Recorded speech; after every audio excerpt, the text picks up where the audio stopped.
പോലെ, വിശുദ്ധരെ പോലെ, പ്രിയരെ പോലെ ജീവിക്കേണ്ട ആവശ്യകത. അപ്പൊ അതുകൊണ്ട് എന്നുള്ള വിഷയം ഒന്ന് റീകളക്ട് ചെയ്യാമോ? എന്തൊക്കെയാണെന്നുള്ളത് ഞാൻ നിങ്ങളെ പഠിപ്പിച്ചതെന്ന് ആർക്കെങ്കിലും പറയാമോ? 3 കാര്യം, ആ 6 കാര്യം, ആ 2 കാര്യം, ഓക്കെ, 2 കാര്യം. അടിപൊളി. അത്ര പിടികിട്ടിയതിൽ സന്തോഷം അല്ലെ? അപ്പം 3 കാര്യമുള്ളവർക്ക് 6 കാര്യം ധരിക്കണം. 6 കാര്യം ധരിക്കുന്നവർ 2 കാര്യം ചെയ്യണം. 2 കാര്യം ചെയ്യുന്നവർ പിന്നെയും 2 കാര്യങ്ങളിൽ ഇൻവോൾവ് ആയിരിക്കണം. ഇതാണ് ഞാൻ ഇന്നലെ പഠിപ്പിച്ചത്. എല്ലാം പഠിപ്പിച്ചില്ല, അതിന്റെ ഔട്ട്ലൈൻ. എന്നിട്ട് ഞാൻ പറഞ്ഞു അതുകൊണ്ട് എന്നുള്ളൊരു വിഷയത്തിന്റെ പുറത്ത് വന്ന് നമ്മൾ നിന്നു. അതുകൊണ്ട് നമ്മൾ പ്രിയരോ, ആ 12-ാം വാക്യം ഒന്ന് വായിച്ചാട്ടെ എല്ലാവർക്കും വേണ്ടി ഒരു കൂടെ. മതി. അതുകൊണ്ട് നിങ്ങൾ വാക്കിയെല്ലാം പിന്നീട് വായിച്ചോണം. അതുകൊണ്ട് ആ പദമാണ് നമ്മൾ പഠിക്കാൻ പോകുന്നത്. അതിന് ശേഷമാണ് ബാക്കി പഠിക്കാൻ പറ്റുള്ളൂ. അപ്പൊ അതുകൊണ്ട് എന്ന് പറഞ്ഞു കഴിഞ്ഞാൽ, ഇന്നലെ ഞാനൊരു ചോദ്യം നമ്മളോട് ഒരുമിച്ച് ചോദിച്ചു, എന്തുകൊണ്ട് നമ്മൾ ഈ 3 പദവിയിൽ ജീവിക്കണം? ഇത് ചുമ്മാ കിട്ടിയ പദവിയാണ് അല്ലേ? വിശുദ്ധൻ എന്നുള്ളത് എൻ്റെ പ്രവൃത്തിയാലല്ല, തെരഞ്ഞെടുക്കപ്പെട്ടത് ഞാൻ യേശുവിനെ കണ്ടുമുട്ടിയതല്ല, പ്രിയരായതും എൻ്റെ കഴിവുകൊണ്ടല്ല. മനസ്സിലാകുന്നുണ്ടോ? ഈ 3 കാര്യങ്ങളും ദൈവം ഒരു മനുഷ്യന് രക്ഷിക്കപ്പെട്ട് സ്നാനപ്പെട്ട് ജീവിക്കുന്ന ഒരു വ്യക്തിയിൽ വെച്ചിരിക്കുന്ന ദൈവത്തിന്റെ മൂല്യമായ 3 കാര്യങ്ങളാണ്. എന്തൊക്കെയാണ്? തെരഞ്ഞെടുക്കപ്പെട്ടവർ. വൃതന്മാർ എന്ന് പറഞ്ഞതിനർത്ഥം തെരഞ്ഞെടുക്കപ്പെട്ടവർ. 2 എന്താണ്? വിശുദ്ധന്മാര്. അപ്പൊ ഇത് 3ഉം നമ്മൾ ഈ ഭൂമിയിൽ നിന്ന് അങ്ങെത്തുന്നത് വരെ സൂക്ഷിക്കേണ്ട ആവശ്യകതയാണ് താഴെ പറയുന്നത്. അപ്പൊ അതുകൊണ്ട് 3 കാര്യങ്ങൾ എന്ന് പറയുമ്പോൾ ഏത് കൊണ്ടാണ് ഈ 3 കാര്യങ്ങളിൽ നമ്മൾ നിലനിൽക്കേണ്ടത്? അതാ പഠിച്ചുകൊണ്ടിരിക്കുന്നത്. മനസ്സിലാവുന്നുണ്ടോ? അപ്പൊ 1ാമത്തെ കാര്യം എന്തായിരുന്നു ഇന്നലെ പഠിപ്പിച്ചത്? എന്തുകൊണ്ടാണ് എന്നുള്ളതിന്റെ ഒരു പോയിന്റ് എന്താ പറഞ്ഞത്? നമ്മളെല്ലാവരും എന്താണ്?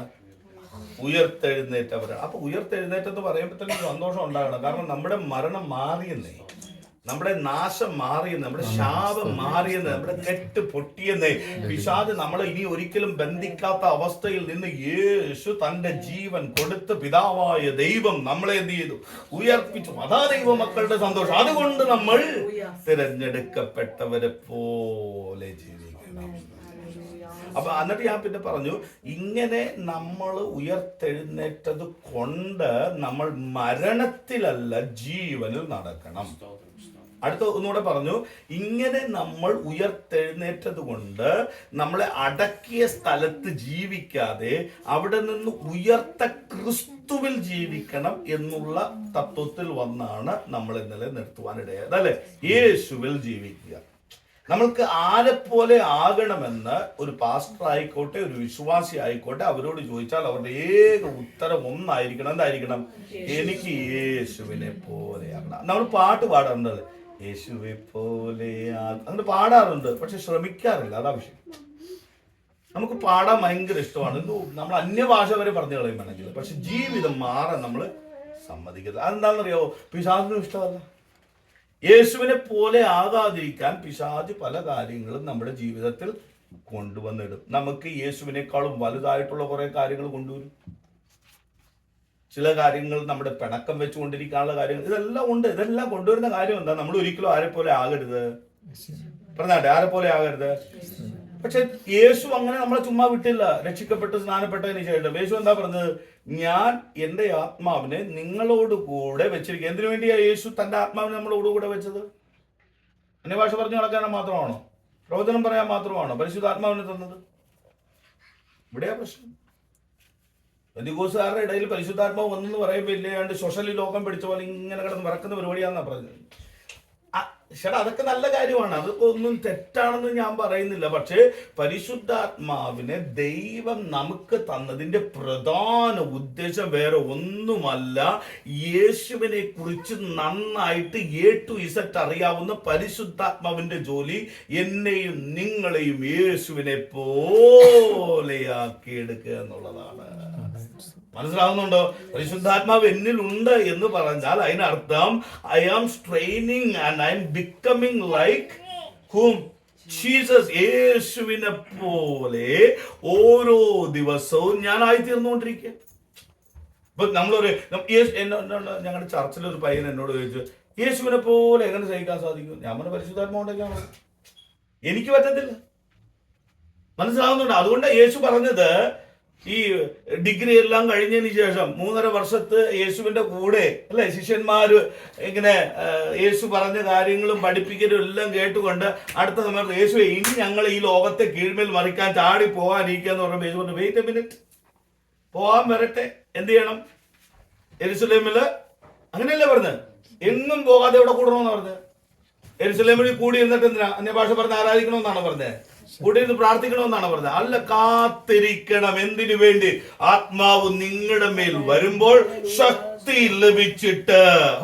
അതാ പദം എന്ന് പറഞ്ഞാൽ ആ ശക്തി നമ്മുടെ അകത്ത് വന്നു കഴിഞ്ഞപ്പോഴാണ് നമ്മുടെ ഉള്ളിലുള്ള ആഗ്രഹം യേശുവിനെ പോലെയാകണമെന്നുള്ള ചിന്ത വരാൻ തുടങ്ങിയത്.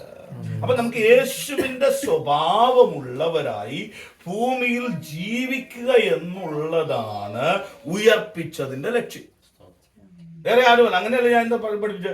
നമ്മൾ മരിച്ച ആരെയാ മരിച്ച? പാപത്തിൽ മരിച്ചു, അകൃത്യത്തിൽ മരിച്ചു, അല്ലെ? എല്ലാവരും അകൃത്യത്തിൽ മരിച്ചു. ഉയർത്തതോ?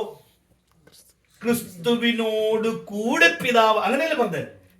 പിതാവായ ദൈവമോ കരുണാസമ്പന്നനായ ദൈവമോ നിങ്ങളെ ക്രിസ്തുവിലൂടെ ഉയർപ്പിച്ചു എന്ന് പറഞ്ഞാൽ ഇനി മുതൽ നമ്മുടെ ജീവിതം യേശുവിനെ പോലെ ആയിത്തീരേണ്ടതിനാണ് കരുണാസമ്പന്നനായ ദൈവം നമ്മളെ ക്രിസ്തുവിനൊപ്പം ഉയർത്തിയത്. എന്നാൽ പരിതാപകരം നമ്മൾ സ്നാനപ്പെട്ട് വെളിയിൽ വന്നിട്ടും യേശുവിനെ കാണാൻ പറ്റാത്ത അവസ്ഥയിലേക്ക് ഇന്നത്തെ ആത്മീയഗോളം മാറിക്കൊണ്ടിരിക്കുമ്പോൾ നമ്മൾ ഈ രാത്രിയിൽ ചലഞ്ചോടെ ഏറ്റെടുത്തിട്ട് പറയണം, ഇല്ല, അഴുക്കാടുന്നവൻ അഴുക്കാടട്ടെ, അനീതി ചെയ്യുന്നവൻ അനീതി ചെയ്തട്ടെ, എന്നാൽ എന്റെ അകത്ത് ഉയർപ്പിന്റെ ശക്തി ലഭിച്ചത് കൊണ്ട് ഞാൻ യേശുവിനെ പോലെ ആകുവാൻ ശ്രമിക്കുമെന്നുള്ള ഒരു വലിയ തീരുമാനം ഇന്ന് രാത്രി എടുക്കുന്നവർ എത്ര പേരുണ്ട്? അവരുടെ ഹൃദയങ്ങളിലാണ് ദൈവ സമാധാനം വാഴുവാൻ പോകുന്നത്. അവരുടെ ജീവിതത്തിലാണ് ദൈവത്തിന്റെ സർവ്വവിധ അനുഗ്രഹങ്ങളും നിറഞ്ഞു വസിക്കുവാൻ പോകുന്നത്. അങ്ങനെയുള്ളവരുടെ ഇടയിലാണ് ദൈവത്തിന്റെ പ്രവൃത്തി ദൈവം കാണിക്കുവാൻ പോകുന്നത്. നമ്മുടെ ക്രിസ്തുയേശുവിലുള്ള ഭാവം തന്നെ നിങ്ങളിൽ ഉണ്ടായി. പൗലോസ് ആരോടാ ഈ പറയുന്നത്? ആരോടാ പറയുന്നു മോനെ?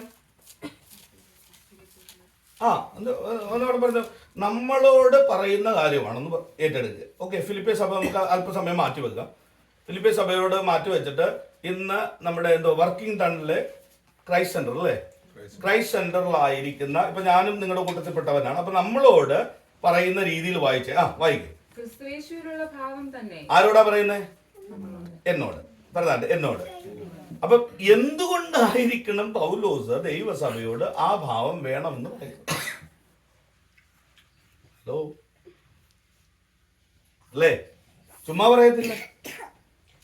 പൗലോസ് പറയുന്നതിന്റെ കാരണം ഈ സഭയിൽ എന്തൊക്കെയോ നഷ്ടപ്പെട്ടു എന്ന് അദ്ദേഹത്തിന് ബോധ്യം വന്നതുകൊണ്ട് അദ്ദേഹം തിരിച്ചു കൊണ്ടുവരുവാൻ, ശ്രദ്ധിക്കണേ, ദൈവസഭയെ യഥാർത്ഥ മൂല്യത്തിലേക്ക് തിരിച്ചു കൊണ്ടുവരുവാൻ ഏറ്റവും നല്ലൊരു എക്സാമ്പിൾ എന്ന് പറയുന്നത് ലോകത്തിൽ വേറെ ഒന്നും ഇല്ലാത്തത് കൊണ്ട് പൗലോസ് യേശുവിനെ കൊണ്ട് നിർത്തുക.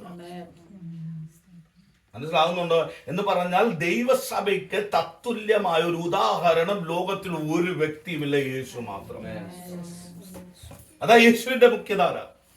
യേശു അല്ലാതെ ഒരു കാര്യവും പൗലോസിന് പറയാനില്ല. അപ്പൊ പൗലോസ് പറയുന്നത് എന്താ? യേശുവിലുള്ള ഭാവം നമ്മളിൽ ഒരിക്കൽ കാണണം എന്നാണ് പറയുന്നത്. എന്നും ഉണ്ടായിരിക്കണം എന്നുള്ള കാര്യം. എന്നിട്ടാണ് താഴേക്ക് യേശുവിന്റെ ഭാവം പറയുന്നത്. വായിച്ചാട്ടെ. ഇതാണ് ഭാവം. യേശുവിന്റെ ഭാവം എന്താണ്? ആരാണ് യേശു? ഭൂമിയിൽ വന്ന 33.5 വയസ്സോളം ജീവിച്ച വ്യക്തിയെ കുറിച്ചല്ല പൗലോസ് ചൂണ്ടിക്കാണിക്കുന്നത്. ഹലോ, യേശുവിന്റെ ഔന്നത്യം തെളിയിക്കുകയാണ് ഫിലിപ്പിയ ലേഖനത്തിൽ. യേശു ആരാ? ദൈവരൂപം ഉള്ളവൻ എന്ന് പറഞ്ഞാൽ ദൈവം ആയിരുന്ന ദൈവം. രണ്ട് കാര്യം. ദൈവത്തോടുള്ള ഈക്വാലിറ്റി, രൂപവും ഈക്വാലിറ്റിയും രണ്ടും രണ്ട് പദവി ഉണ്ടായിട്ട് പോലും അതിനെ കെട്ടിപ്പിടിച്ചുകൊണ്ടിരിക്കാതെ, ആ പദമൊക്കെ പഠിച്ചു വരണമെന്നുണ്ടെങ്കിൽ നമ്മുടെ ഉള്ളിൽ അഹങ്കാരം കുറേ തോന്നും. ഇത്രയും വലിയ രാജാതി രാജാവായ യൂണിവേഴ്സിനെ ഉണ്ടാക്കിയ സകലത്തിനും കാരണഭൂതനായ ഈ വ്യക്തി നമുക്ക് വേണ്ടി മനുഷ്യന്റെ രക്ഷയ്ക്ക് ആവശ്യമെന്നറിഞ്ഞതുകൊണ്ട് സ്വരൂപത്തിൽ തന്നെ വരാതെ തൻ്റെതായ 2 കാരണങ്ങളെ ഇല്ലാതാക്കിയിട്ടാണ് ഭൂമിയിലേക്ക് ഇറങ്ങി വരുന്നത്. രൂപവും, അങ്ങനെയല്ലേ പറഞ്ഞത്, രൂപവും ഈക്വാലിറ്റിയും സമത്വവും മുറുകെ പിടിക്കാതെ. അപ്പൊ അതിനർത്ഥം മുറുകെ പിടിച്ചിരുന്നെങ്കിൽ നമ്മൾ രക്ഷിക്കപ്പെടുകയില്ലായിരുന്നു. പിടിച്ചിരുന്നുവെങ്കിൽ നമ്മൾ നരകത്തിൽ പോകുമായിരുന്നു. പിടിച്ചിരുന്നെങ്കിൽ വേറെ ഒരു വ്യക്തിയും നമ്മളെ രക്ഷിപ്പാനായി കടന്നു വരികയില്ലായിരുന്നു. ഒരു നിയമ സംഹിതയും നമ്മളെ നരകത്തിൽ നിന്ന് കൈവറ്റുവാൻ പറ്റത്തില്ലായിരുന്നു. ആയതുകൊണ്ട് യേശു എന്ത് ചെയ്തു? തന്റെ രൂപവും തന്റെ സമത്വവും മാറ്റിവെച്ചിട്ട് വായിച്ചാട്ടെ, എന്ത് ചെയ്ത്? ദാസരൂപം. എന്താ രാജാവിന്റെ രൂപം എടുക്കായിരുന്നു? യേശുവിന് പറ്റുമായിരുന്നല്ലോ. യേശു എന്താ ദാസരൂപം എടുത്തെന്നറിയാവോ? അർത്ഥം ഇത്രയേ ഉള്ളൂ, ഏത് വ്യക്തിക്കും അപ്രോച്ച് ചെയ്യാൻ പറ്റുന്ന രീതിയിലാണ് യേശുവിന്റെ പ്രവർത്തനം. അപ്പൊ ഇതിൽ നിന്ന് എനിക്ക് മനസ്സിലായത്, ഞാനും നിങ്ങളും അതുപോലെ ആയിരിക്കണം. അതല്ലേ ഭാവം. എത്ര വ്യക്തിക്കും എന്തേലും ഒരു ആവശ്യമുണ്ടെങ്കിൽ, എന്തേലും ഒരു പ്രശ്നമുണ്ടെങ്കിൽ നമ്മളിലേക്ക് കൈ ചൂണ്ടപ്പെടുവാനുള്ള യേശുവിന്റെ സ്വഭാവം എന്തുകൊണ്ടായിരിക്കണം? അതാ അവിടെ പറയുന്നത് അല്ലേ? യേശു എന്ത് ചെയ്ത്? ദാസരൂപം എടുത്തു മനുഷ്യനായി വിളങ്ങി, അല്ലെ? അപ്പൊ ദാസരൂപം എടുത്ത് മനുഷ്യനായി വിളങ്ങിയത് മേളിൽ നിന്ന് താഴേക്കാണോ ക്രിസ്തീയ ജീവിതം, അതോ താഴെ നിന്ന് മേളിലേക്കാണോ ക്രിസ്തീയ ജീവിതം? മനസ്സിലായോ ഞാൻ പറഞ്ഞത്? മേളിൽ നിന്ന് താഴേക്ക് വന്നതാണോ ക്രിസ്തീയ ജീവിതത്തിന്റെ അടിത്തറ, അതോ മേളിൽ നിന്ന് അനുഗ്രഹിക്കപ്പെട്ടു പോകുന്നതാണോ ക്രിസ്തീയ ജീവിതം? മനസ്സിലായില്ല. ക്രിസ്തീയ ജീവിതം എന്ന് പറയുന്നത് ഉയരം വെടിഞ്ഞ് താണു വന്നതായിരിക്കണം സ്വഭാവം എന്ന് പറയുന്നത്. എന്ന് പറഞ്ഞാൽ രക്ഷിക്കപ്പെട്ടതിന് ശേഷം, സ്നാനപ്പെട്ടതിന് ശേഷം എന്റെയും നിങ്ങളുടെയും മനസ്സിലുണ്ടാകുന്ന രൂപം ഇതായിരിക്കണം. കർത്താവ്, ഞാൻ എന്നും ഉയർച്ച പ്രാപിക്കണം എന്നതിനേക്കാൾ അപ്പുറമായിട്ട് എനിക്ക് യേശുവിനെ പോലെ താഴുവാനുള്ള ഒരു കൃപ നൽകണമേ. മനസ്സിലാവുന്നുണ്ടോ? അവിടെയാണ് യേശുവിന്റെ ഔന്നത്യം, അവിടെയാണ് യേശുവിന്റെ മഹത്വം. യേശുവിനെ പോലെ ആകുക എന്ന് പറഞ്ഞാൽ ഈ കാലത്ത് ഞാൻ ഇങ്ങനെ ചോദിക്കാം, ഇപ്പൊ ഞാനൊരു പാസ്റ്ററാണ്, അല്ലെ? ഞാനൊരു പാസ്റ്റർ, എന്നെ കുറിച്ചൊരു ഉദാഹരണം ഇങ്ങനെ പറയാം. ഞാനൊരു പാസ്റ്ററാണ്. അപ്പം എനിക്ക് സമത്വമുള്ള ഒരു വ്യക്തി വന്നിട്ടുണ്ടെങ്കിൽ ആ വ്യക്തിയെ കണ്ടു കഴിഞ്ഞാൽ ഞാൻ ഓടിച്ചെന്ന് എന്ത് ചെയ്യും? കരം കൊടുക്കും, അല്ലേ? ഇപ്പൊ ഞാനിവിടെ ഇരിക്കുകയാണ് എന്ന് ഉദാഹരണത്തിന് ഇങ്ങനെ പറയാം. അപ്പൊ എന്നെക്കാളും ഒരു ദൈവവചനത്തിൽ ജ്ഞാനവും പാണ്ഡിത്യവുമുള്ള ഒരു വ്യക്തി വന്നിട്ട് എന്റെ മുമ്പിൽ ഇരിക്കുമ്പം ആ വ്യക്തി എന്റെ അടുത്തേക്ക് വരുന്നതിന് മുമ്പേ ഞാൻ എന്ത് ചെയ്യും? ഓടിച്ചെന്ന് കരം കൊടുക്കും, അല്ലെ? എന്നാൽ തിരിച്ചാണെങ്കിലോ, ഞാൻ പഠിപ്പിച്ചൊരു ശിഷ്യനാണ് എന്റെ മുമ്പിൽ ഇരിക്കുന്നെങ്കിലോ, ഞാൻ എന്ത് ചെയ്യും? ഇവിടെ ഇരുന്നിട്ട് അവൻ എന്റെ അടുക്കലേക്ക് വരട്ടെ എന്ന് ചിന്തിക്കും. എന്നാൽ യേശു അങ്ങനെയല്ല. മനസ്സിലാവുന്നുണ്ടോ?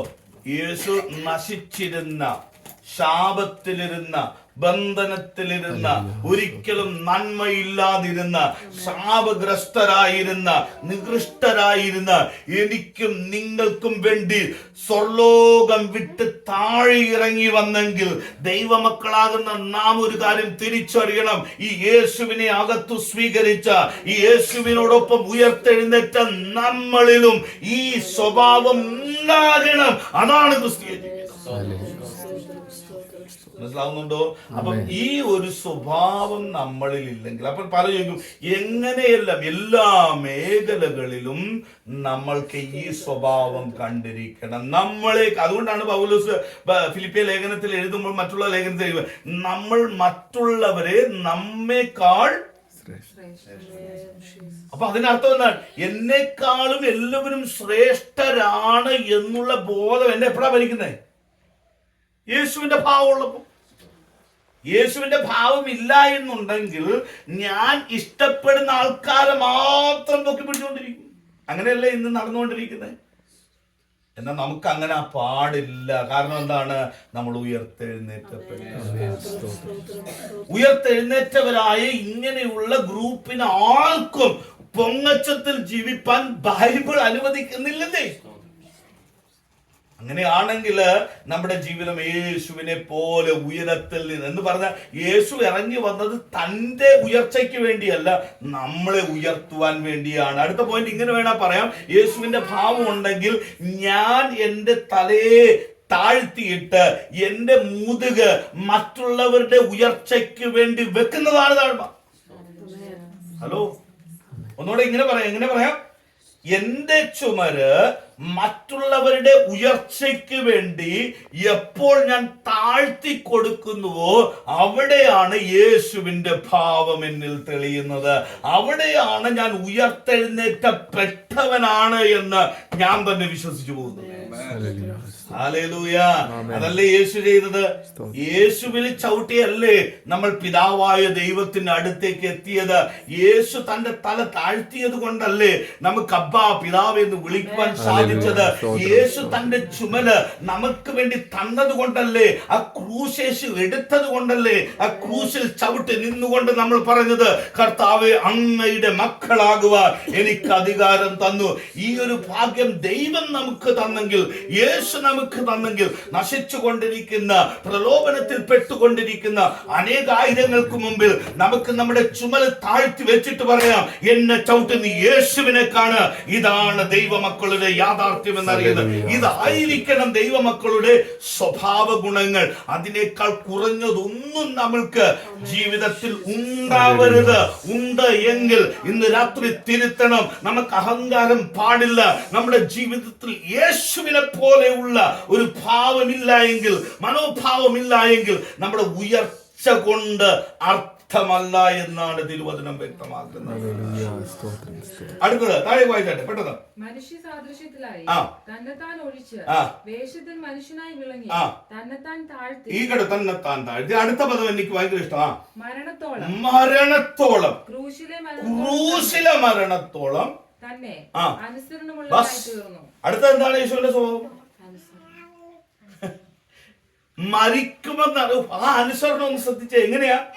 താൻ മരിക്കുവാൻ പോകുകയാണെന്നറിഞ്ഞിട്ടും ആ താല്പര്യത്തിൽ നിന്ന് പിന്നോക്കം അണികശ മാറാതെ വണ്ണം ജീവൻ പോകുന്നത് വരെയും പിതാവിനെ അനുസരിച്ച യേശു.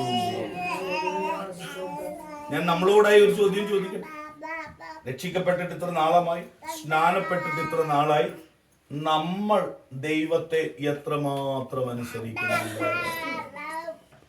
കളയാൻ എളുപ്പമാണ്. നമ്മൾ അനുസരണം. അബ്രഹാമിനെ കുറിച്ചൊക്കെ പ്രസംഗിക്കാൻ നേരത്തെ സകലവും വിട്ട് അബ്രഹാം, നമ്മളോട് ഞാനും പറഞ്ഞാൽ തീർന്നു അല്ലേ? സകലം വിട്ടിട്ട് വരാൻ പറഞ്ഞ എല്ലാം കൊണ്ടുവരുന്ന ആൾക്കാരെ. നമുക്ക് ശൗലിന്റെ സ്വഭാവം ഇടക്ക് വരും അല്ലേ? ദൈവം പറഞ്ഞ എല്ലാത്തിനെയും നശിപ്പിച്ചിട്ട് എന്താണ് ഒന്നും കൊണ്ടുവരുന്നത്, എല്ലാത്തിനെയും നശിപ്പിക്കണം, ഒന്നും കൊണ്ടുവരരുത്. അവസാനം പൊക്കിക്കൊണ്ടുകൊണ്ട് പറയുന്നത് എന്താണ്? ഇതെനിക്കൊന്നുമല്ല, കർത്താവിന് വേണ്ടിയിട്ട് ജനം എന്ന് പറഞ്ഞ ആൾക്കാരാണ് നമ്മൾ. കാരണം അനുസരണം എന്നുള്ള പദത്തെക്കാൾ അപ്പുറമായിട്ട് നമ്മൾക്ക് ഇഷ്ടമുള്ളത് അല്ലെ? അവിടെ കണ്ടോ, ഇപ്പൊ എല്ലാവർക്കും സന്തോഷമായതുകൊണ്ട് നമുക്കിഷ്ടമുള്ളത് അല്ലേ? നമുക്കിഷ്ടമുള്ളത് എന്ത് ചെയ്യും നമ്മള്? ഞാൻ നമുക്ക് ഇഷ്ടമില്ലാത്ത കാര്യം ആരെങ്കിലും അനുസരിക്കും? ഹലോ, ആരും ഉണ്ടായിരിക്കുന്നുണ്ട്? ഇപ്പൊ ദൈവം എന്നോട് പറയാണ്, എനിക്ക് ഇഷ്ടമില്ലാത്തൊരു കാര്യം അനുസരിക്കും? ചോദ്യം മനസ്സിലായോ നിങ്ങൾക്ക്? യേശു അനുസരിച്ചോ ഇല്ലയോ? എന്റെ ചോദ്യം അതാ. നമ്മൾ ആരെ പോലെ ആകണ്ടത്? എല്ലാവരും ചേർന്നോ, ആരെ പോലെ ആകണം? ഉച്ചത്തിൽ പറഞ്ഞു വന്നേ, യേശുവിനെ പോലെ ആകണമെങ്കിൽ ഒന്നാമത്തെ താഴ്മ എങ്ങനെയായിരിക്കണം? മറ്റുള്ളവർക്ക് വേണ്ടി മുതുക് താത്തി കൊടുക്കണം. അതൊക്കെ പഠിക്കുന്നുണ്ട് നമ്മൾ പിന്നീട്. ഒരു ഉദാഹരണത്തിന് വേണ്ടി പറയാം. ഇപ്പൊ രണ്ടാമത്തെ എന്താ പറഞ്ഞ? അനുസരണം, പൂർണ്ണ അനുസരണം. എന്താണ് പൂർണ്ണ അനുസരണം എന്ന് പറഞ്ഞാൽ? പറഞ്ഞാട്ടെ, എന്താണ് പൂർണ്ണ അനുസരണം? ദൈവത്തിൽ നിന്ന് കേൾക്കുകയും ഒരിക്കലും ചെയ്യാതിരിക്കുകയും ചെയ്യുന്നതാണ് പൂർണ്ണാനുസരണം. അങ്ങനെയാണത്. പിന്നെ എങ്ങനെ? എടാ, ഇത് ഞാൻ നമ്മളെ കുറിച്ചാ പറയുന്നത്. നമ്മളൊന്ന് ഉള്ളിലേക്കൊന്ന് ചെറിയ എത്ര മാത്രം ഞാൻ എൻ്റെ കർത്താവിനെ അനുസരിക്കുന്നുണ്ട്. രക്ഷിക്കപ്പെട്ടു? ഓ, രക്ഷിക്കപ്പെട്ടു, സ്നാനപ്പെട്ടു. പിന്നെ വലിയ ഒരു പാസ്റ്റർ വന്നാ എന്നെ മുക്കിയത്. എടാ, ആ പാസ്റ്റിന്റെ ഒരംശമെങ്കിലും അനുസരണമുണ്ടോ? ഞാൻ പറഞ്ഞത് എന്താ ദൈവസഭയ്ക്ക് പറ്റുക? എന്താ നമുക്ക് അനുസരണം പറ്റാത്തത്? ബൈബിള് പറയുന്നല്ലേ പഴയ നിയമത്തിൽ അനുസരണം യാഗത്തെക്കാളും മുട്ടാടുകളുടെ എന്ന് പറഞ്ഞതിനടുത്ത് ആരാധിക്കുന്നതിനേക്കാളും, ഓ സ്തോത്രം, പ്രാർത്ഥിക്കുന്നതിനേക്കാളും, അതുമല്ല നിർത്തണമെന്നല്ല ഞാൻ പറഞ്ഞത്, ആരാധിക്കണം, പ്രാർത്ഥിക്കണം, ഇതിനേക്കാളും മാന്യത, ഇതിനേക്കാളും ദൈവപ്രസാദം, ഇതിനേക്കാളും ദൈവം സന്തോഷിക്കുന്നത് നമ്മൾ യേശുവിനെ പോലെ ദൈവത്തെ അനുസരിക്കുമ്പോഴാണ്. അപ്പൊ അനുസരണം എന്നുള്ള ഒരു വലിയ വിഷയം ബൈബിളിൽ കിടപ്പുണ്ട്. അപ്പൊ നമ്മളോട് ചോദിക്കുമ്പോൾ എന്തൊക്കെ അനുസരിക്കണം? നമ്മളാണെ പറയാം എനിക്കിഷ്ടമുള്ളതെല്ലാം ഞാൻ അനുസരിക്കുന്നുണ്ട്. പണ്ട് യേശുവിനോട് പറഞ്ഞു, നല്ല ഗുരു എന്നും പറഞ്ഞ ഒരാൾ അടുത്ത് വന്ന് പറ്റിക്കൂടി, നല്ല ഗുരുവേ നിത്യജീവൻ പ്രാപിക്കേണ്ടതിന് അല്ലെ എന്ത് ചെയ്യണം? അപ്പൊ യേശു പറഞ്ഞു, എന്താ പറഞ്ഞ പഴയ നിയമത്തിൽ ഇന്ന ചെയ്ത്, കൊല ചെയ്യരുത്, ഇത് ചെയ്യരുത്, ഇതെല്ലാം ഞാൻ ചെറുപ്പം മുതലേ അല്ലെ. അടുത്ത യേശു എന്താ പറഞ്ഞത്? ആ പുള്ളിക്കാരൻ പിന്നെ ആയുഷ്യ തിരിച്ചു വന്നില്ല. ഇതാ വിഷയം. കാരണം യേശുവിന് നമ്മുടെ മർമ്മം, യേശുവിന് നമ്മുടെ, ഞാൻ മനുഷ്യനാണെന്നുള്ള രീതിക്കാൾ അപ്പുറം യേശുവിന് നമ്മുടെ ഉള്ളമറിയാന്നേ. യേശു ഉള്ളമറിഞ്ഞ ചില കാര്യങ്ങൾ നമ്മളോട് ചോദിക്കുമ്പോൾ വിട്ടുകൊടുക്കുന്നതാണ് അനുഗ്രഹം. ദൈവം പറഞ്ഞത് ചെയ്യുന്നതും ചെയ്യരുത് എന്ന് പറയുന്നത് ചെയ്യാതിരിക്കുന്നതുമാണ് അനുസരണം എന്ന് ബൈബിൾ പഠിപ്പിക്കുന്നു. എന്നാൽ തിരിഞ്ഞു, ചെയ്യരുതെന്ന് പറഞ്ഞാൽ നമ്മൾ ചെയ്തിരിക്കും, ചെയ്യണമെന്ന് പറഞ്ഞാൽ 100 ചോദ്യം ചോദിക്കും. ഞാനൊരു ഉദാഹരണം പറയും. യേശു ക്രിസ്തു ശിഷ്യന്മാരുമായിട്ട് ഇങ്ങനെ ഭൂമിയിൽ ഉള്ള സമയത്ത് യേശു ശിഷ്യന്മാരോട് പറഞ്ഞു, നിങ്ങൾക്കറിയാലോ മോശയുടെ ന്യായപ്രമാണം, നിങ്ങൾ ഗ്രീക്ക് പ്രഭാഷണം വായിച്ചിട്ടുണ്ടല്ലോ അല്ലെ, 5, 6, 7 അധ്യായം മത്തായി സുവിശേഷത്തിൽ യേശു പറയുന്നുണ്ട്, ശിഷ്യന്മാരോട് പറയുന്ന കാര്യങ്ങളാണ്. ന്യായപ്രമാണത്തിൽ ഇങ്ങനെ മോശ പറയുന്നു, നിങ്ങൾ നിങ്ങളുടെ അയൽവാക്കക്കാരെയൊക്കെ സ്നേഹിക്കണം, നിങ്ങൾ പല്ലിന് പല്ലും കണ്ണിന് കണ്ണൊക്കെ ചെയ്യണം എന്നൊക്കെ ന്യായപ്രമാണം. എന്നാൽ ഞാൻ നിങ്ങളോട് പറയുന്നു, നിങ്ങൾ എന്ത് ചെയ്യണം? ആ വാക്ക് നമ്മൾ ആരും എടുക്കാറില്ല. ഞാൻ നിങ്ങളോട് പറയുന്നു, എന്ത് ചെയ്യണമെന്നാ പറഞ്ഞേ? അയൽവക്കക്കാരെ സ്നേഹിക്കണമെന്നല്ല, അതിനേക്കാൾ കഠിനമായി യേശു പറഞ്ഞത്. ഒരിക്കലും പറ്റുമോ? മനസ്സിലാവുന്നുണ്ട്? ഇത് ആരാ പറയുന്നത്? യേശു പറഞ്ഞ വാക്കതാണ്. എന്നെ ചിന്തിപ്പിച്ച ഗിരിപ്രഭാഷണത്തിൽ, യേശുവിന്റെ സംഭാഷണത്തിൽ ഇത് കേട്ടിട്ട് യേശു ക്ഷമയെ കുറിച്ച് പറഞ്ഞപ്പോ 2 വന്നു പറയാ, എത്രത്തോളം ഞാൻ അല്ലേ, അങ്ങനെ ഒരു ചോദ്യം ചോദിച്ചില്ല യേശുവിന്. യേശു നല്ല ഉത്തരം പറഞ്ഞു. പിന്നെ ആയുസിൽ അവൻ ഒരു ചോദ്യവും ചോദിക്കാത്ത വിധത്തിൽ എന്താ 70 പ്രാവശ്യം ഒരു കാര്യം ശ്രമിച്ചാൽ മതി, പിന്നെ നീ ആയുസിൽ അത് മറക്കത്തില്ല. നമ്മളത് ചെയ്യത്തില്ല. അതുകൊണ്ട് യേശുവിനെ അറിയാം. ഞാൻ പറഞ്ഞു വരുന്നത്, നമുക്ക് നമ്മുടെ ഉള്ളിൽ ഞാൻ ഉയർത്തെഴുന്നേറ്റവനാണ് എന്ന് തോന്നുന്നുണ്ടെങ്കിൽ തിരുവചനം അനുസരിക്കുന്നവനായിരിക്കണം. അതിൽ ഒരു കോംപ്രമൈസും ഇല്ല. എന്താണെങ്കിലും നമുക്ക് ഇഷ്ടമുള്ളതോ ഇല്ലാത്തതോ എന്താണെങ്കിലും ദൈവ നിയമമാണ്. സ്വതന്ത്രം. ഇന്നത്തെ കാലത്ത് എന്താ? ദൈവം പറയാത്ത ഉപദേശമായി മാറി, ദൈവം വെച്ചിരിക്കുന്ന ഉപദേശം താല്പര്യമായി മാറി അല്ലേ? പണ്ടൊക്കെ ആൾക്കാർ നമ്മുടെ കേരളത്തിന്റെ, ഇന്ന് കഴിഞ്ഞ ദിവസം ആന്റി എന്നോട് ചോദിച്ചു കമ്മലും മാല ഇടുന്നതിന്റെ വിഷയത്തെ കുറിച്ച് ഞങ്ങൾ സംസാരിച്ചു വന്നപ്പോൾ അതൊക്കെ ഉപദേശമായി മാറി. മനസ്സിലാവുന്നുണ്ടോ? പക്ഷെ സിമ്പിൾ ലൈഫ് എന്നുള്ള വിഷയം ആരും മനസ്സിലെടുക്കാറില്ല. കമ്മലും മാലയും ഊരുന്നതിലല്ല വലിയ കാര്യം, നമ്മുടെ ജീവിതം യേശുവിനെ പോലെ ആകണമെന്നുള്ളതാണ് കാര്യം. എന്ന് പറഞ്ഞ് നിങ്ങൾ ഇട്ടുണ്ടാക്കാനോ അത് ഇടാതിരിക്കാനോ അതൊന്നും ഞാൻ പറയില്ല. ബൈബിളിൽ ആ ഉപദേശം ഞാൻ കണ്ടിട്ടില്ല. അതല്ല ഞാൻ പറഞ്ഞു വരുന്നത്. നമ്മൾ എന്ത് ചെയ്യണം? മാനുഷിക ഉപദേശങ്ങളെ ഉപദേശമാക്കാതെ, ശ്രദ്ധിച്ച് കേൾക്കണം ഞാൻ പറയുന്നത്, മാനുഷിക ഉപദേശങ്ങളെ ഉപദേശമാക്കാതെ, സംഘടനകളുടെ ഉപദേശങ്ങളെ ഉപദേശമാക്കാതെ, ദൈവസഭയ്ക്ക് ബൈബിളിൽ പിതാവായ ദൈവം പരിശുദ്ധാത്മാവിലൂടെ രക്തത്തിലൂടെ രേഖപ്പെടുത്തിയ ഉപദേശമുണ്ട്. അതനുസരിക്കുന്നവനാണ് ഉയർത്തെഴുന്നേറ്റവൻ. ഹല്ലേലൂയ. അങ്ങനെയാണെങ്കിൽ നമ്മള് ദൈവത്തെ അനുസരിക്കേണ്ടവരാണ്. ദൈവത്തെ അനുസരിക്കണമെന്ന് മാതാപിതാക്കളോട് ദൈവം പറഞ്ഞിട്ടുണ്ട്. നിങ്ങൾ നിങ്ങളുടെ മക്കളെ എന്ത് ചെയ്യരുത്? എക്സാസ്പറേറ്റ് ചെയ്യരുത്. അതിന്റെ അർത്ഥം വേറെന്തോ മലയാളത്തിൽ അത് പറയുന്നത് കോപിപ്പിക്കരുതെന്നാണ്. അത് നമ്മളോട് പറഞ്ഞിരിക്കുന്ന ആജ്ഞയാണ്. മാതാപിതാക്കൾ എന്നെ തുറച്ചു നോക്കുക. എൻ്റെ ദൈവം, ഞാനും 2 മക്കളുടെ പിതാവാണ്. നമ്മുടെ കുറവാ ഞാൻ പറഞ്ഞു വരുന്നത്. യേശുവിനാ കുറവില്ല. യേശു പറഞ്ഞ എന്താണ്? കുഞ്ഞുങ്ങളെ എൻ്റെ അടുക്കൽ വിടുവിൻ. നമ്മളൊക്കെ തടുക്കാൻ നിൽക്കുന്നവരാ. നമ്മൾ പറഞ്ഞു കുഞ്ഞുങ്ങൾ ഉള്ള വിശ്വാസം നശിപ്പിച്ചു. എന്താണെന്നറിയാമോ? ഈ അനാവശ്യമായിട്ട് ഇന്നും തുടരുത്, പിടിക്കരുത്, എടുക്കരുത്, നടക്കരുത്, ഇടരുത്. എൻ്റെ പൊന്നെ, യേശുവിന്റെ വചനം അകത്ത് കയറുന്ന രീതി എന്തേലും പറഞ്ഞു കൊടുക്ക. കുഞ്ഞുങ്ങൾ നാളെ നിത്യതയിലെത്തട്ടെ. അപ്പൊ കുഞ്ഞുങ്ങളെ കോപിപ്പിക്കരുത്. അതിനർത്ഥം തെറ്റ് ചെയ്തു കഴിഞ്ഞാൽ അവനോട് കോപിക്കരുതെന്നല്ല. അവൻക്ക് അനുയോജ്യമായിട്ടുള്ള ശിക്ഷണത്തിൽ തന്നെ അവരെ വളർത്തണം. അതിലൊന്നും ഞാൻ കോംപ്രമൈസ് അല്ല. എന്നാൽ എല്ലാ കാര്യത്തിലും കുഞ്ഞുങ്ങൾക്ക് കോപമുണ്ടാക്കുന്ന രീതിയിലുള്ള പെരുമാറ്റം, ഇങ്ങനെ വേണേ പറയാം, സഭയ്ക്കകത്ത് വേറെ സ്വഭാവവും വീട്ടിനകത്ത് വേറെ സ്വഭാവവും മാതാപിതാക്കൾക്ക് പാടില്ല. ആമേൻ പറഞ്ഞില്ല? ഒന്നുകൂടെ പറഞ്ഞു പറയണമെങ്കിൽ നമുക്കൊരു കൃപ വേണം. കാരണം എന്താ? രാവിലെ കുഞ്ഞുങ്ങൾ കണ്ടുകൊണ്ടിരിക്കുന്നത് അമ്മയപ്പൻ നല്ല അന്യഭാഷയിൽ ആരാധിക്കുന്നത്. ആടിച്ച് പൊട്ടിച്ച് തമ്പേറ് പൊട്ടിയാലും കൈയടി നടത്താത്ത ആരാധന. വീട്ടിൽ വന്നു കഴിയുമ്പോൾ 2 പേരും ലൂസിഫറും മറ്റേ ആളുമായിട്ട് ഇങ്ങനെ കൂട്ടിയിടിച്ചുകൊണ്ടിരിക്കുക. ഇത് കണ്ടിട്ട് മക്കൾ എന്തെങ്കിലും പറയും, മിണ്ടായിരിക്കട്ടെ അവിടെ. കുഞ്ഞുങ്ങൾക്ക് കോപമുണ്ടാകുന്ന രീതിയിൽ നമുക്കെന്ത് പാടില്ല? ഹലോ, മനസ്സിലായോ ഞാൻ പറഞ്ഞു വരുന്നത്? ഇനി നല്ല കുട്ടപ്പന്മാരായിട്ടൊക്കെ നിങ്ങളോടുള്ള ഉപദേശം എന്താണെന്നറിയാവോ? എന്താ നിങ്ങളോട് ഉപദേശം? പറ. മാതാപിതാക്കളെ ബഹുമാനിക്കണം, പിന്നെ ഒരിക്കലും അനുസരിക്കരുത്. അങ്ങനെയാണോ മോനെ? He is not understanding. Okay. What the Bible says about the children? Children, respect your parents and വിധത്തിൽ യേശുവിനെ നിങ്ങൾ റിഫ്ലക്ട് ചെയ്യുന്നവരാണ്. ഇത് ചെയ്തില്ല എങ്കിൽ ആരില്ല നമ്മളിൽ? യേശുവിന്റെ സ്വഭാവമില്ല.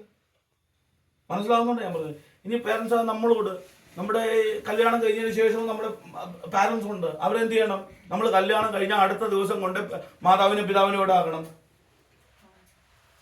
എവിടെ ആക്കണം? മോളെ പറഞ്ഞു, എന്താ പറഞ്ഞേ? അതിനുവേണ്ടി ഇഷ്ടം പോലെ ഓൾഡ് ഏജ് ഹോം ഇട്ടിരിക്കുക. എന്നിട്ട് 2 പട്ടിക്കുട്ടിയും മേടിച്ചു കൊടുക്കണം. പിടിച്ചോ, ധൈര്യമായിട്ട് നിങ്ങളുടെ കൂട്ടത്തിൽ നടന്നോട്ടെ. എടാ, നമുക്ക് മരണം വരെയുള്ള ബന്ധമാണ് അവരോട്. ശ്രദ്ധിക്കണം ഞാൻ പറഞ്ഞു വരുന്നത്. ഇത് ദൈവവചനത്തിന് ഉപദേശമാണ്. നിങ്ങൾക്ക് ദീർഘായുസ്സുണ്ടാകേണ്ടതിന് നിന്റെ മാതാവിനെയും പിതാവിനെയും എന്ത് ചെയ്യണം? ഇതൊക്കെ പഴയ നിയമ. അതൊന്നും പുതിയ നിയമത്തിലുണ്ട്. യോഹന്നാന്റെ ലേഖനം വായിച്ചു നോക്ക്. പുതിയ നിയമത്തിലും ഈ നിയമം യേശു പറഞ്ഞിട്ടുണ്ട്, അപ്പോസ്തലന്മാർ പറഞ്ഞിട്ടുണ്ട്. എന്തുകൊണ്ട്? മരണം വരെയുള്ള മാതാപിതാക്കളുമായിട്ടുള്ള ബന്ധവും അവരോടുള്ള കൂട്ടായ്മയും നീ മറക്കരുത്. മറന്നാൽ നിന്നിൽ യേശുവില്ല. മൈ ഗോഡ്, അവരെ നോക്കണം. ഹല്ലേലൂയ. എനിക്ക് തോന്നുന്നു നമ്മളെല്ലാവരും നോക്കുന്നവരാ. അല്ല എന്നുണ്ടെങ്കിൽ ഇന്ന് രാത്രി മാറണം.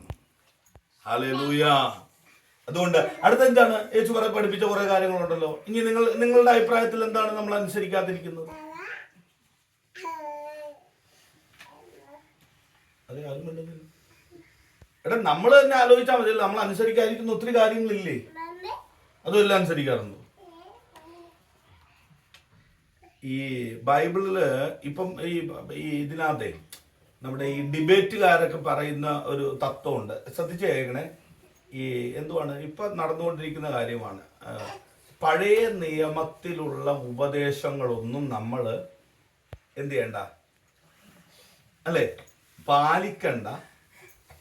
അത് യേശു നിവർത്തിച്ചു, ഇനി ഒന്നും ബാക്കിയില്ല, എല്ലാം തീർന്നു എന്നാ പറയുന്നത്. അങ്ങനെയല്ലേ പഠിപ്പിക്കുന്നത് ഇന്നത്തെ ആൾക്കാർ? ആണോ അല്ലയോ? നിങ്ങൾ കാണാറില്ലേ യൂട്യൂബിലൊക്കെ, ഇന്ന് പുതിയ നിയമം മാത്രം മതി, പഴയ നിയമം തൊട്ടുപോയേക്കരുതെന്ന് പഠിപ്പിക്കുന്നു. എടാ, ഈ വചനത്തിൽ യേശു പറഞ്ഞാണ് ആകാശവും ഭൂമിയും ഒഴിഞ്ഞു പോകും വരെ ന്യായപ്രമാണം ഉണ്ടെന്നാ ബൈബിൾ പറയുന്നത്. ആകാശവും ഭൂമിയും ഒഴിഞ്ഞു പോകുന്ന എപ്പോഴാണെന്ന് അറിയാവോ? നമുക്ക് നിത്യതയിലേക്ക് പ്രവേശിക്കാണ് ആകാശവും ഭൂമിയും ഒഴിഞ്ഞു പോകുന്നത്. അപ്പൊ സഹസ്രാബ്ദം വരെ എന്തുണ്ട്? അപ്പൊ അത് പാലിക്കണ്ടേ? എന്നാൽ എന്താണ് യേശു പറഞ്ഞത്? നിയമം എവിടെയാ മാറിയത് എന്ന് നമ്മൾ പഠിക്കണം. അതൊക്കെ വലിയ വിഷയമാണ്, അങ്ങോട്ട് പോകണം. ഞാൻ പറഞ്ഞു വരുന്ന കാര്യം എന്താണ്? ന്യായപ്രമാണത്തിലുള്ളതാണെങ്കിലും അവിടെ നിന്ന് പറഞ്ഞതും പുതിയ നിയമത്തിൽ പരാമർശിക്കപ്പെട്ടതുമായ യേശുവും അപ്പോസ്തലന്മാരും സഭകളും ഫോളോ ചെയ്തതായ ഉപദേശങ്ങളെ നമ്മൾ മറക്കരുത്. കാരണം ഉയർത്തെഴുന്നേറ്റവരാണ് ഉപദേശം കൈക്കൊള്ളേണ്ടത്. എല്ലാവർക്കും അതിന്റെ ആവശ്യമില്ല. ഉപദേശം കൈക്കൊള്ളുന്നവൻ ജീവൻ ഉള്ളവർക്ക് എന്ത് മനസ്സിലാവും? മരിച്ചവൻ അറിയത്തില്ല. ജീവൻ ഉള്ളവന്റെ ഉപദേശം അറിയണം. അതുകൊണ്ടാണ് യേശു നമ്മളിൽ വന്നതും യേശുവിന്റെ ഉപദേശം. അത് കാരണം നിങ്ങളെല്ലാം മറന്നോ, ഞാൻ നിങ്ങളോട് പറയുന്നു, നിങ്ങൾ ഇത് ചെയ്യുവിൻ. അതൊരിക്കലും മറക്കരുതെന്നാണ് യേശു പറഞ്ഞത്. ഓക്കെ, അങ്ങനെയാണെങ്കിൽ കഴിഞ്ഞ ദിവസം ഞാൻ ഇങ്ങനെ ഒരു ഇത് വായിച്ചുകൊണ്ടിരുന്നപ്പം ഇതിനെക്കുറിച്ച് ഈ എന്താണ് പേയിങ് ടൈറ്റ്സ് എന്നുള്ളൊരു വിഷയത്തെ കുറിച്ച് വലിയൊരു ചർച്ച നടന്നുകൊണ്ടിരിക്കുക. ഞാൻ ഇങ്ങനെ കേട്ടുകൊണ്ടിരിക്കുകയാണ്. ഇവിടെ വന്ന വിഷയമല്ല, എൻ്റെ കണ്ണിൽ പെട്ടതുകൊണ്ട് ഞാൻ പറയാം. ഇങ്ങനെ ചർച്ച പറയാൻ ന്യായപ്രമാണത്തിലാണ് പറഞ്ഞത്. അപ്പൊ ന്യായപ്രമാണം യേശു പൂർത്തീകരിച്ചെങ്കിൽ പുതിയ നിയമസഭ എന്ത് ചെയ്യേണ്ട ആവശ്യമില്ല. നിങ്ങൾ കേട്ടായിരുന്നോന്ന് എനിക്കറിയത്തില്ല. എല്ലാവരും പൈസ കാര്യം പറഞ്ഞപ്പോ ഇങ്ങനെ നോക്കുക. എൻ്റെ പാസ ഞങ്ങൾ എല്ലാവരും കൊടുത്തില്ലാലും കൊടുത്താലും എനിക്ക് പ്രശ്നമില്ല, ഞാൻ പഠിപ്പിക്കാനുള്ള കാര്യം പറഞ്ഞിട്ട് പോകാൻ വന്നതാ. ശ്രദ്ധിച്ചേക്കണേ, എന്നെ ചിന്തിപ്പിച്ച കാര്യമാണ് ഞാൻ പറയുന്നത്. ഇവിടെ എന്താ പറഞ്ഞിരിക്കുന്നത്? ന്യായപ്രമാണമാണ് എന്ന് പറഞ്ഞിരിക്കുന്നത് മോശയാണ് എഴുതി വെച്ചത്. അത് യേശു ക്രിസ്തു സകല നിവർത്തിയായെന്നും പറഞ്ഞ് നിവർത്തിച്ചത് കൊണ്ട് ദൈവസഭ എന്ത് ചെയ്യണ്ട. കേട്ടിട്ടുണ്ടോ ഇല്ലെന്ന് എനിക്കറിയത്തില്ല, പക്ഷെ ഞാൻ കേട്ടു. ഞാനിങ്ങനെ കർത്താവിനോട് ചോദിച്ചു, ആദ്യം എനിക്ക് തോന്നി ശരിയാണല്ലോ. അപ്പൊ കർത്താവ് എന്നെ തട്ടി ഓർത്തിട്ട് 2-3 വാക്യം കാണിച്ചു എന്ന് പറഞ്ഞ്, ശ്രദ്ധിച്ച് കേൾക്കുക, ന്യായപ്രമാണം ഇല്ലാത്ത കാലത്ത് അബ്രാഹാം എന്ത് കൊടുത്തു? അന്ന് ന്യായപ്രമാണം ഉണ്ടോ? ഹലോ, ശ്രദ്ധിച്ചേക്കണം. യാക്കോബ് കൊടുത്ത കാര്യം ദൈവം കാണിച്ചു. അതിനുശേഷം മോശ ലിഖിതമായിട്ട് ഇസ്രായേൽ ജനത്തോട് പറഞ്ഞു, കമ്പൽസറി എന്ത് ചെയ്യണം? 10% കൊടുക്കണം. കൊടുത്തില്ല, തെറ്റ് ചെയ്തെങ്കിൽ 5% എക്സ്ട്രാ വ്യാജടക്കം. ലേവ്യ പുസ്തകം വായിച്ചു നോക്കിയാൽ മതി, അല്ലേ? അത് ഘനമായ നിയമം. പുതിയ നിയമം വന്നപ്പോഴേക്കും എല്ലാവർക്കും എന്ത് ചെയ്തു? കഴിഞ്ഞ ദിവസം എടാ, ഇപ്പം പുതിയ നിയമത്തിൽ ആരോ എന്നോട് പറഞ്ഞാൽ ദശാംശം അല്ലല്ലോ, ഓഹരി അല്ലോ. ഞാൻ പറഞ്ഞു, ഏത് ഉപദേശം? എവിടെയാണ് അത് ഉപദേശമായിട്ട് ഓഹരി കൊടുക്കണമെന്ന് പറഞ്ഞത്? ഞാൻ വായിച്ചിട്ട്. ഹലോ, മനസ്സിലാവുന്നത്? ഞാൻ ബൈബിളിലെ കാര്യം പറയുന്നത്. എടാ, പൊതുമുതലായിട്ട് അവർ എണ്ണി എന്ന് പറയുന്നത് അവരുടെ താല്പര്യമായിരുന്നു, അത് ഉപദേശമല്ലെന്നേ. ഹലോ, ഉപദേശം എന്ന് പറയുന്നത് യേശു പറഞ്ഞതും അപ്പോസ്തലന്മാർ കൂട്ടാക്കിയതും സഭ നടത്തിപ്പുക ആയതുമൂലം അവരാണ് ഉപദേശം എന്ന് പറയുന്നത്. അഭിപ്രായങ്ങളെ ഉപദേശമാക്കിയിട്ട് ഉപദേശത്തെ മാറ്റി നിർത്തുന്ന മരിച്ചവരെ പോലെ ദൈവസഭ ആകരുത്. മനസ്സിലാക്കുന്നുണ്ടോ? അപ്പൊ ഞാൻ കഴിഞ്ഞ ദിവസം ഞാൻ ഇതിനെക്കുറിച്ച് ചിന്തിച്ചപ്പോ, ഒന്നാം യുഗമായ പൂർവകാല യുഗത്തിൽ അബ്രഹാം ദശാംശം കൊടുത്തുവെന്ന് രേഖപ്പെടുത്തിയിട്ടുണ്ടെങ്കിൽ, ഈ പറയപ്പെട്ട ന്യായപ്രമാണ കാലമായ ദിവസത്തിൽ മോശയിലൂടെ ദൈവത്തിന്റെ ആത്മാവ് ലിഖിതമായി 10% കൊടുക്കാത്തവന് 5% എക്സ്ട്രാ കൊടുക്കണമെന്നും ഘനമായ നിയമം ആര്